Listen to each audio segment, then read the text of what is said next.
नमस्कार, बहुत स्वागत है आप सभी का। मैं हूं आपके साथ मानू तेवतिया और मैं हूं आपके साथ मेनका चौधरी। तो लाख टके की बात में सबसे पहले खबर दिल्ली से, जहां पर स्पेशल सेल ने सीमापुर इलाके से आईईडी बरामद किया था, उसे नष्ट कर दिया गया।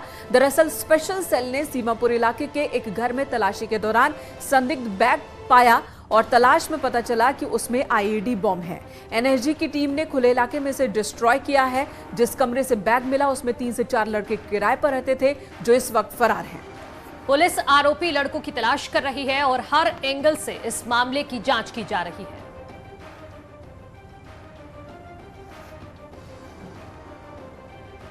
एनएसजी की टीम D49 में पहुंची, जो ओल्ड सीमापुर इलाके में जो D49 जो मकान है ठीक हमारे पीछे, वहां पर पहुंची।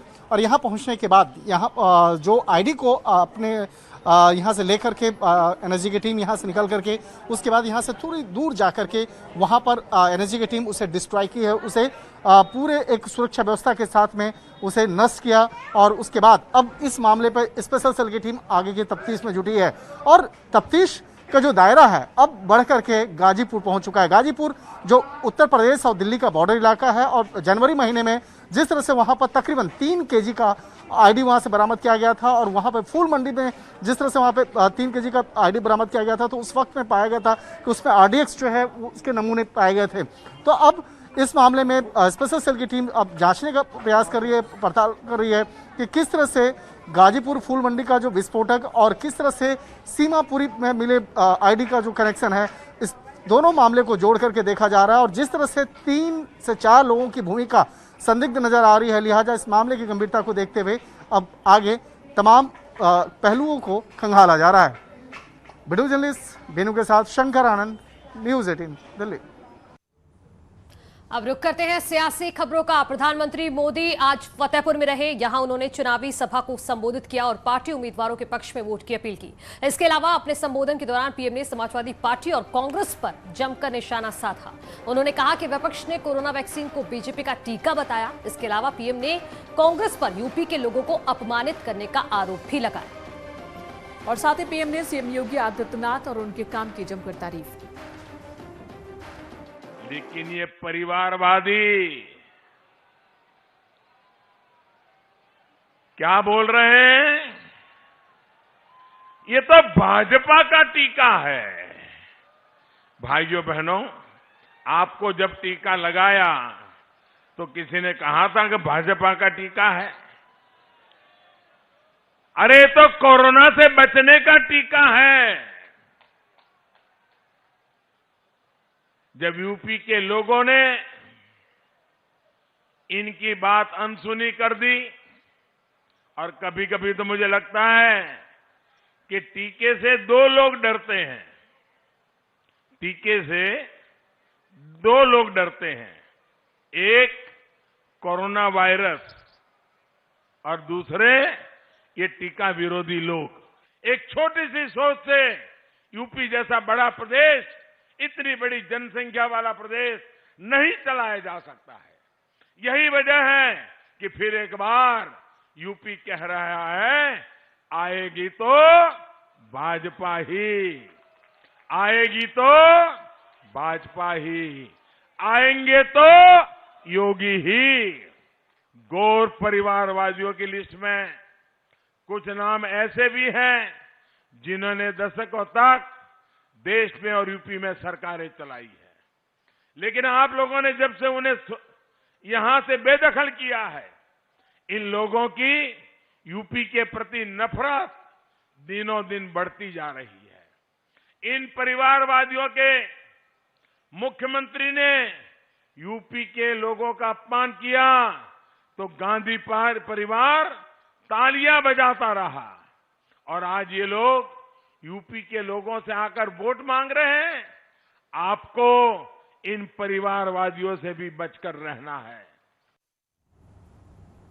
और यूपी बिहार वाले जिस बयान का जिक्र प्रधानमंत्री इस वक्त कर रहे थे, उस बयान पर पंजाब के सीएम चन्नी के बाद कांग्रेस महासचिव प्रियंका गांधी ने भी सफाई दी है। उनका कहना है कि बयान को तोड़ मरोड़ कर पेश किया गया, अपमान हमने नहीं बीजेपी ने किया है। किसी भी चीज़ को लेके उसको घुमा के पब्लिक के सामने इस तरह से प्रेजेंट करेंगे कि भाई बहुत बड़ा अपमान हो गया। चन्नी जी क्या कह रहे थे, एक संदर्भ में बात कर रहे थे। वो बेसिकली ये कह रहे थे कि पंजाब की सरकार पंजाबियों से चलनी चाहिए। उन्होंने जिस तरह से बोला उसको थोड़ा घुमाया गया और ऐसे लगा कि वो कुछ और कह रहे हैं, लेकिन सच्चाई ये है कि वो सिर्फ ये कह रहे थे कि पंजाब की सरकार पंजाबी चलाएंगे। जहाँ तक ये बात हुई कि मेरे खिलाफ माहौल बन रहा है, मेरे खिलाफ माहौल तो इनको बनाना ही पड़ेगा, क्योंकि ये जानते हैं कि यूपी में कौन लड़ रहा है। 3 सालों से यूपी के जितनी भी समस्याएं उनकी सरकार के खिलाफ एक ही पार्टी है जो लड़ी है, कांग्रेस पार्टी है। बाकी सब झुके हैं इनके सामने। केंद्रीय गृह मंत्री अमित शाह आज यूपी के 3 जिलों के दौरे पर रहे। शाह ने आज फिरोजाबाद, मैनपुरी के करहल और लखीमपुर खीरी में जनसभा को संबोधित किया और पार्टी प्रत्याशियों के पक्ष में वोट की अपील की। इस दौरान अमित शाह ने विपक्ष पर जमकर निशाना साधा। उन्होंने मैनपुरी में अखिलेश के लिए मुलायम सिंह यादव के प्रचार करने को लेकर निशाना साधा और यूपी वालों के अपमान के लिए कांग्रेस पर भी गंभीर आरोप लगाए। मैं एक टीवी पर देख रहा था, अखिलेश जी ने कहा कि मैं पर्चा डालने के बाद 10 मार्च को आऊंगा। कहा था ना, छठे ही दिन मैदान में आ गए।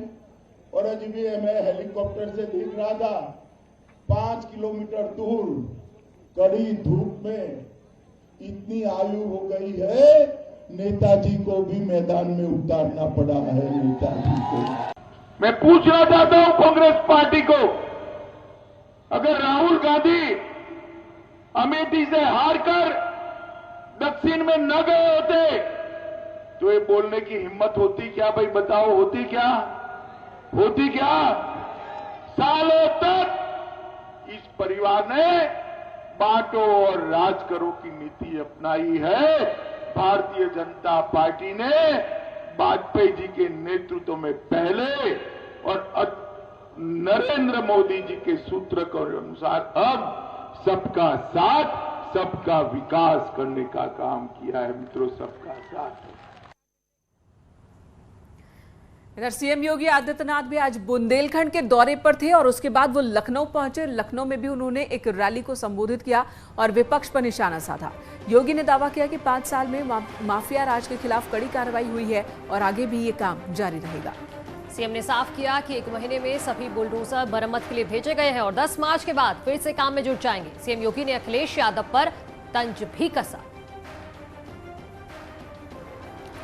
लखनऊ में सीएम योगी आदित्यनाथ जनसभा को संबोधित किया उन्होंने और यहां पर एक बार फिर परिवारवाद का जिक्र किया, माफियाओं के खिलाफ बीजेपी सरकार की कार्रवाई का जिक्र किया और ये भी कहा कि 10 मार्च के बाद ये बुलडोजर एक बार फिर चलेगा और जो बचे हुए माफिया हैं उनके खिलाफ कार्रवाई होगी।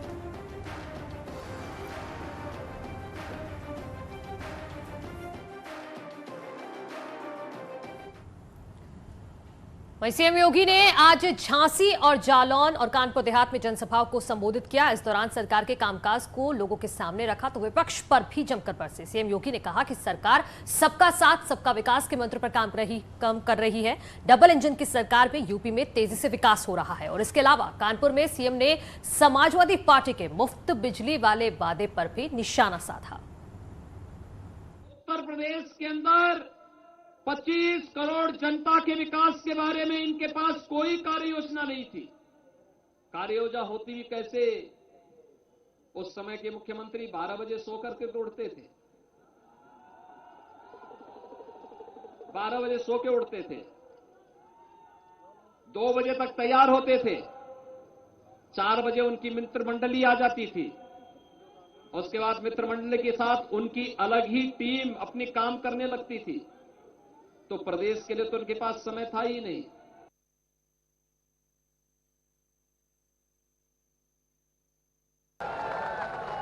एक पुख्ता व्यवस्था हमने कर दी है। हर घर नल की योजना, पानी के लिए अब घर के बाहर भी नहीं जाना पड़ेगा, घर के अंदर ही पानी की टोटी रहेगी। सबको पानी, पर्याप्त पानी और निर्बाध पानी आपको यहां पर बुंदेलखंड में हर गांव में हर घर तक पहुंचाने का कार्य कोई कर रहा है। तो ये प्रधानमंत्री मोदी जी के नेतृत्व में डबल इंजन की सरकार कर रही है। याद करिए,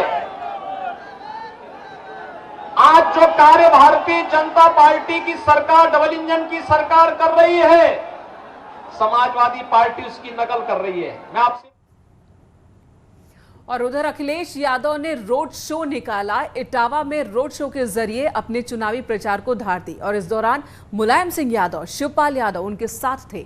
अखिलेश ने रोड शो के जरिए बीजेपी पर निशाना साधा। अखिलेश ने बीजेपी सरकार पर जनता को धोखा देने के आरोप लगाए। इटावा में तीसरे चरण में चुनाव होना है और उससे पहले समाजवादी परिवार ने एकजुटता दिखाने की कोशिश की।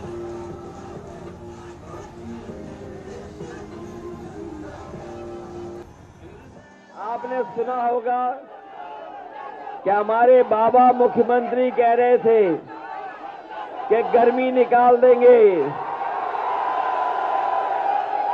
ये गर्मी निकालने वालों के पहले चरण के बाद नेताओं कार्यकर्ता ठंडे पड़ गए हैं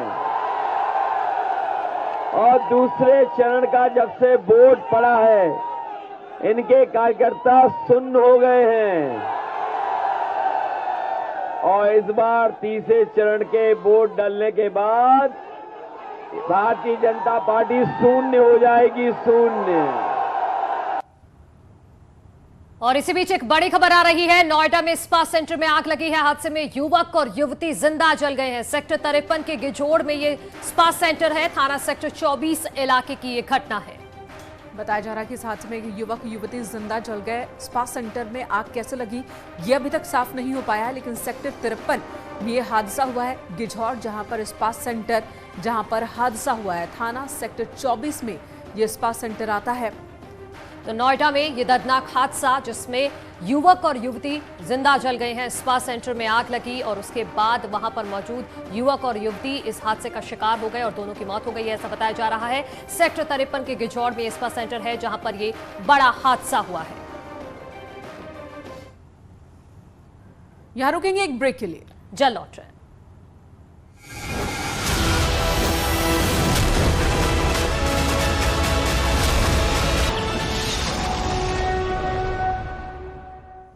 ब्रेक के बाद स्वागत है आप सभी का। प्रदेश के ऊर्जा मंत्री श्रीकांत शर्मा वृंदावन के राधा रमन मंदिर पहुंचे और होली का आनंद लिया। इस दौरान श्रीकांत शर्मा ने फूलों की होली खेली और रसिया भी गाए।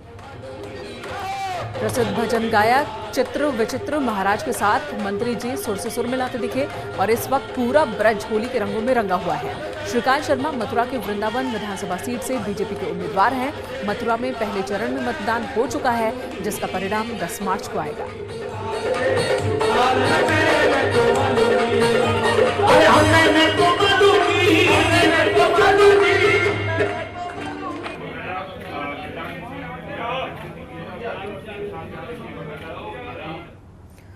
और इस बार की होली को चुनावी होली भी कह सकते हैं। और यहाँ रुक रहे एक छोटे से ब्रेक ले, खबरों का सिलसिला लगातार जारी है।